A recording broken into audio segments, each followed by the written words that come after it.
আপনাদের ন্যায্য অধিকারটা কি? ন্যায্য অধিকার কি আমাদের? আপনারা কি কি কি দাবি নিয়ে এখানে দাঁড়াইছেন? আমাদের দাবি হলো, সেটা আমি বলতে পারি না, দুঃখিত ভাই। আপনারা শাহবাগের সড়ক অবরোধ করে দাঁড়িয়ে আছেন অথচ আপনারা জানেন না? এটা আমাদের এখনো বলা হয় নাই। আমাদের একটাই দাবি, আমরা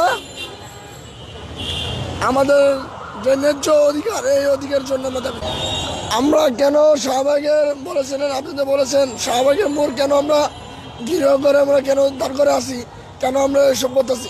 আমাদের নিশ্চয় অধিকার আমার আমাদের কাট প্রয়োজন নাই, আমরা রাজপথে ছিলাম, আমাদের কাট করতে প্রয়োজন নাই। আমি কি ছিলাম না রাজপথে? আমরা কি ছিলাম না? আমরা কি নেতৃত্ব দিই নাই? প্রমাণ দেখেন, কোন জায়গায় লাগবে প্রমাণ দিতে, কোন স্তরে দেখে, কোন জায়গায় চাইবেন প্রমাণ দেখাবো? এই আমরা দুর্নীতি হই, আমরা আপনাদের মতন সড়ক কাট তৈরি করতে যাই, দেখবেন দেখবেন কি না, আমরা কাট তৈরি করতে যাই না আপনাদের। আমরা রাজপথে ছিলাম। আমি বলছি শুধু যে ভাই, আমরা ছোট, আমরা বড় নেতা বলি না, আমি ইচ্ছা করছি না, কোনো রাজনৈতিক দল করি না, ঠিক আছে? আমাদের কোনো পরিচয় দরকার নাই, তাহলে পরিচয় দেবেন না, আমি পরিচয় নাই। ঠিক আছে